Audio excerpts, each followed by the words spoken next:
Overview, big thing of the life you're living. The day after the election on BloombergPolitics.com, what will our headline be on our story about the Senate races? That Democrats retain the majority. Really? Just that declarative? That's it. No overtime, no Louisiana, no... Maybe overtime, but we're going to hold the majority. And that's like a lock-cinch guarantee? Lock-cinch guarantee. All right. Wow, that is a very, very strong... We don't even have to do the rest of the year. Exactly. Well, we're done. I can go home. Let's go get a drink. Okay, so here's a question. I was talking to Chairwoman Schultz earlier about this. There has been, since Alison Lonergan-Grimes refused to say whether she voted for the president, I assume you voted for the president. I did. I did. Yes. Over and over again. Very well done. You answered that very easily. A lot of candidates have been asked similar kinds of questions.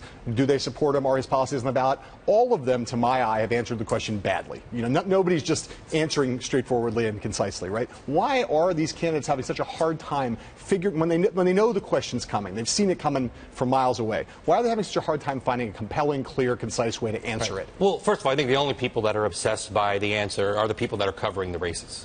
I mean, we believe that races are about the two people that are on the ballot. They are not about the White House. They are not about who's giving the best floor speeches on the Senate floor or in their committee hearings. It's about the two people on the ballot.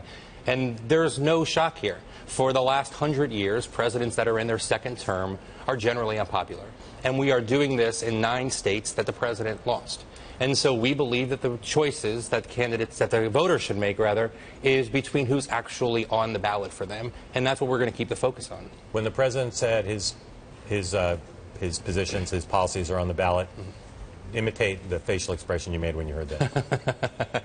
Look, I do think that a lot of what he's talking about, raising the minimum wage, dealing with some of the economic issues facing the country, are things that many of our candidates share. But the key to this is when our candidates agree with the president, they say so.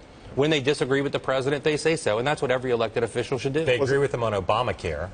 The ones who voted for it and supported it. If you, like Michelle and I, are not saying, most of them voted for it or support it. Why aren't they full-throated in saying, we stand foursquare helping the country have universal health care? Well, I think if you look at most of the ads that are being run around the country, there have been ads about the expansion of Medicaid, Medicare. There have been ads about making sure that... There are a lot more ads attacking Democrats for voting for it. Sure.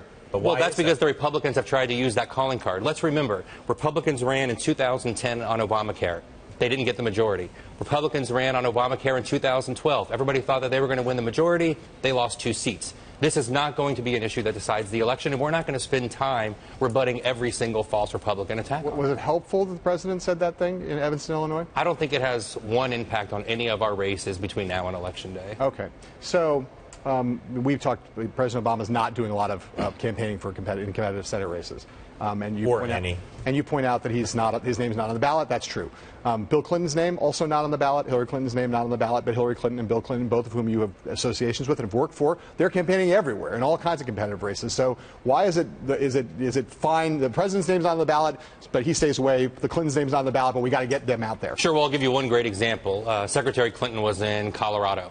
This week I got a chance to go and visit the state that I worked in. Yeah. And no one talks better about the #1 issue in Colorado right now, which is the fact that Cory Gardner wants to make all abortions illegal.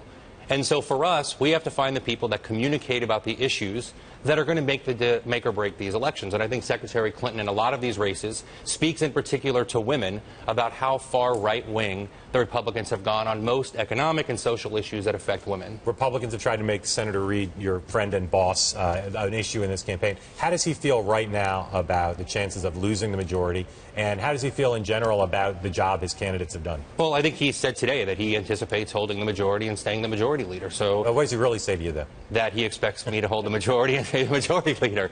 And I think our candidates have done a good job. I mean, look, the fact of the matter is that the races in Georgia and Kentucky are as close as the races in Arkansas, in Louisiana, as close as the race in North Carolina. We are playing offense in states. We're not just playing defense in the South.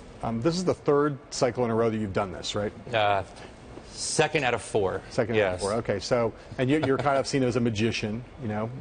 You've kind of been asked to come in a very tough situation. When all this is finished, if you do, in fact, keep the majority, will you come back and do it again, or would you prefer to do that or have a hole in the head? I think this will be my last cycle. Right. I've done, I think, 3 out of the last 4, and I think that's a pretty good set of experiences for whatever happens to be next. You rate this as a great joy or as a huge trauma? I love the job. Yeah. I love the job, and I do it because I think it's important. I didn't do it because it was a foregone conclusion we were going to hold a majority in either cycle. And I believe what our party stands for and believe that a majority is what's most important.